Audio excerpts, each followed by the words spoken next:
Magandang araw po at kuya. Sa muli po, samahan niyo po ako. Magluluto po tayo ng paksiw na bangus. At ito po yung mga sangkap niya at kuya. Ayan. Tara, igisahin na po natin ang garlic, onion at ginger. Ayan. Pwede rin natin at kuya na hindi digasahin. Pwede rin natin gisahin kagaya nito.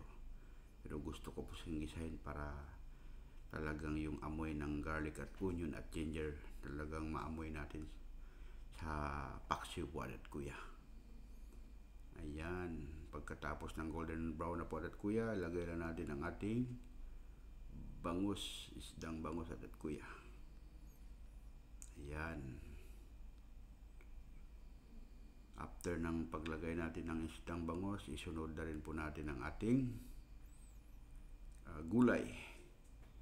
Bali yung gulay po at kuya na naihanda natin ay talong at ampalaya. At mayroon din tayong okra. Ayan, nilagay ko na po yung seasoning niya, salt and pepper. At lagyan na natin ng Ajinomoto or magic sarap. Nasa atin na po kung lagyan natin o hindi. Ayan, ito na yung gulay niya, talong at ampalaya at kuya. And then, sabay na natin para sabay-sabay silang maluto. Takpan lang po natin. After 30 minutes, iyan, kumulo na po at kuya. O, diba? Takpan lang po natin ulit at kuya. Pakuluin pa natin mga 5 minutes yan. Para lutong-luto po at kuya. Ayan. So, after ng 5 minutes, yan. Diba?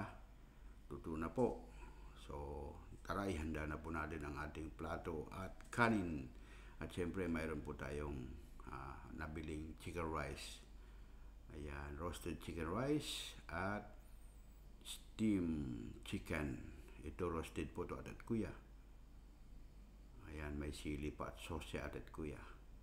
At ito naman, steam.